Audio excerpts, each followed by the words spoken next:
Welcome to this episode in spiritual health. In the last episode, we had seen the background and the purpose of life. Before I commence today's episode, let me tell you a story. There was a king who was getting old and he had no children. So he was worried whom to entrust the responsibility of the kingdom. He thought and thought over it and ultimately hit upon an idea and accordingly made a royal proclamation that on a particular day, at a particular time, at a particular place, he will be incognito.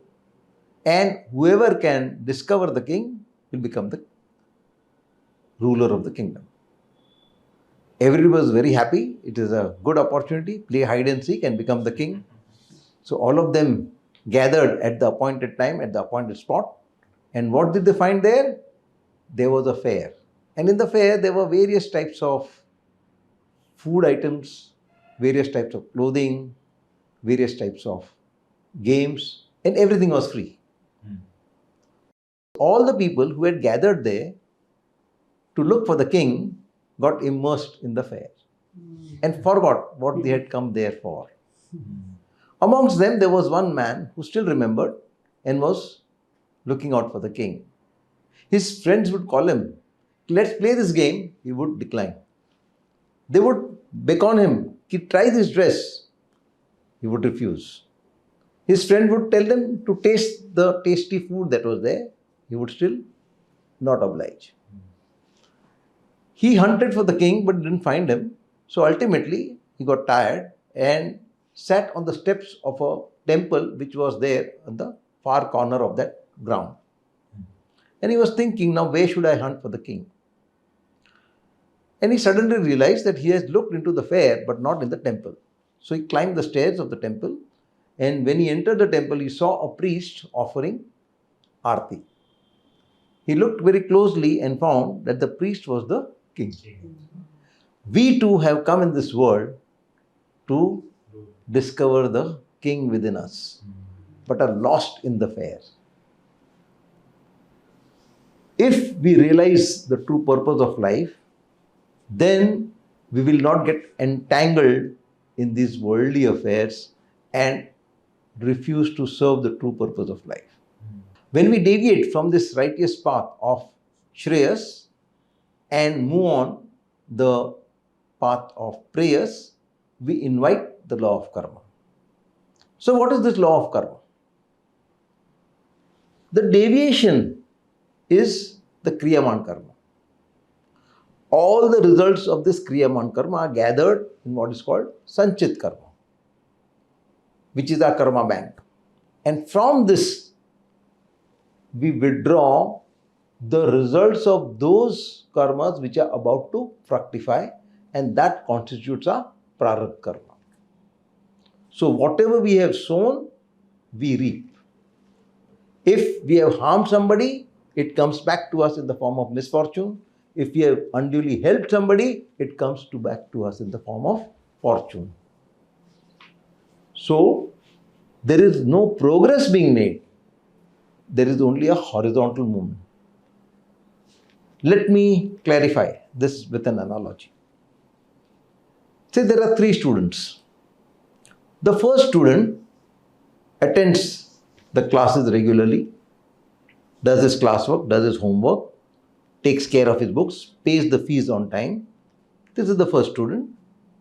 The second student also leaves home as if to go to the college, but instead he goes to see a movie or goes for swimming or goes to a restaurant to have a good meal.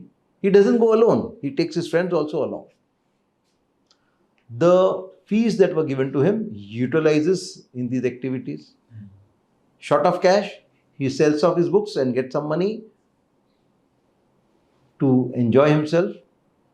Still short of money, he steals from somebody and enjoys life. The third student also leaves home to go to the college, but on the way, he sees poor people. They have tattered clothes, no food to eat, no medicines for their illness. So it stays back to cater to them. He uses the money given to him for fees to buy food for them, sells off his books to get money to buy clothes for them, request some doctor to give free treatment to them. Now, among these three students, who will be promoted? The one who goes regularly to the college. So, the first student. The second student is doing demeritorious deeds, pap, and that will return back to him in the form of misfortune. The third student is doing punya, meritorious deeds, which will come back to him in the form of fortune. So the growth does not take place till we are engaged on this horizontal movement. There is no connection between the two movements. Let me explain that. Say there are two students. One student is a duffer, but on the picnic saves another student from drowning. Will he therefore be promoted? No. He will be praised, he will be rewarded, but he will not be promoted. Another student is very bright, but very mischievous. He makes fun of others, hides their things, harasses others. Will he therefore be detained? No. He will be scolded, he will be punished, but not detained. So, there are two moments, promotion and detention, and reward and punishment. Unfortunately, we are engaged in this horizontal movement without making any progress. Yes? Is the placement of fare kept purposefully? No. By nature? Yeah. No. Actually, the nature has made the arrangements for your growth. But we have misused that arrangement to make it into a fair, to turn it into a fair for enjoyment. Okay. It is not a trap laid for you. It is an arrangement made for your progress. But not realizing the true purpose of life, we have misused the arrangement for our merriment.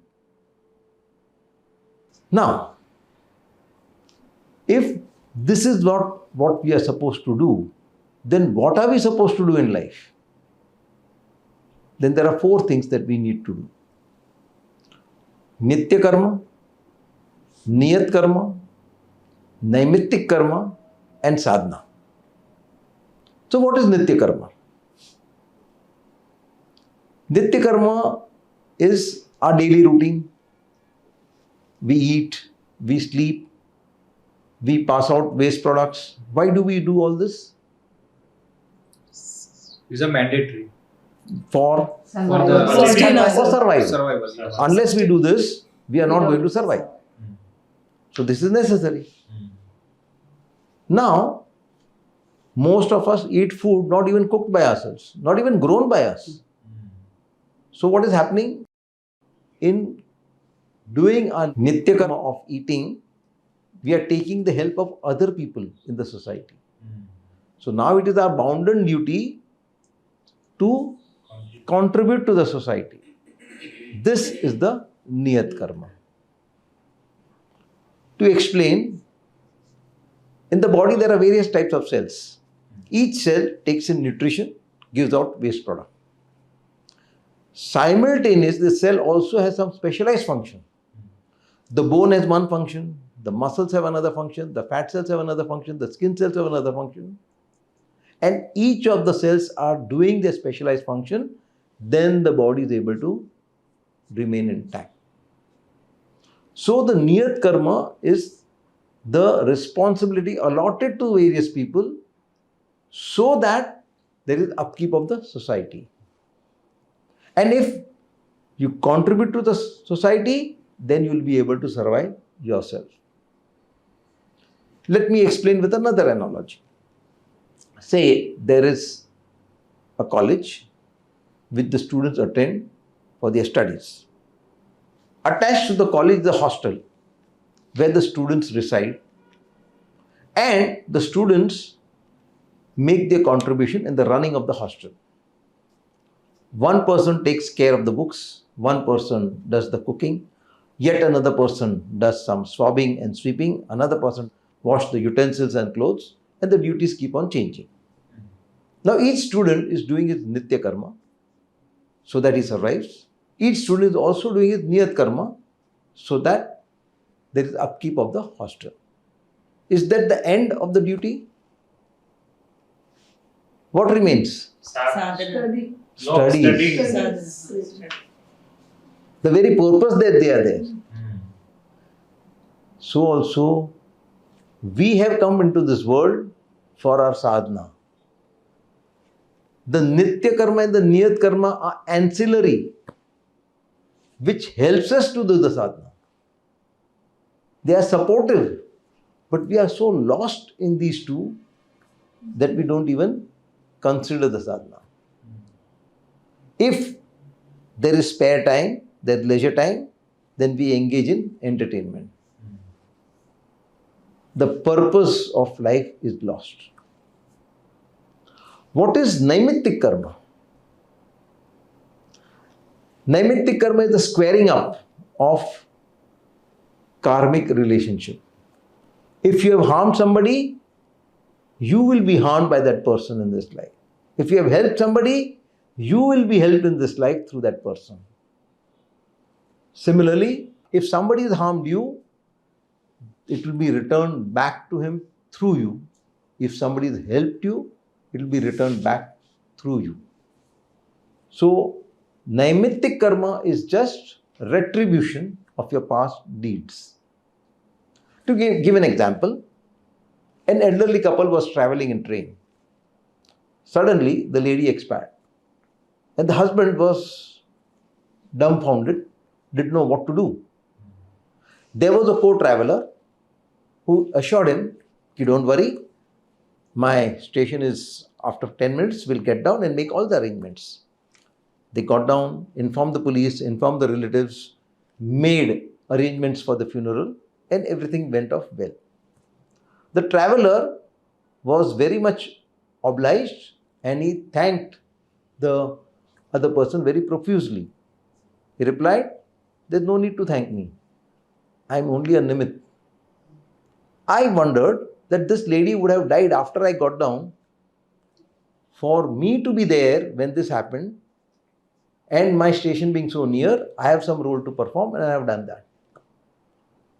It is retribution of karma. But how do we know that this is the result of the past karma or a new karma is created? By the manner of its occurrence. Say, there is a crowded train and somebody gets pushed out, falls down and fractures his limbs. But somebody takes advantage of the crowd and pushes the person out of the train. In the first instance, it was anayas, without effort. So it's a retribution of karma. In the second instance, it was with prayas, with effort. And that's why it's a creation of a new karma. So, Nitya, Niyat and Naimittik Karma are supportive to the main purpose, and that is sadhana. What is this sadhana? We shall discuss in the next episode.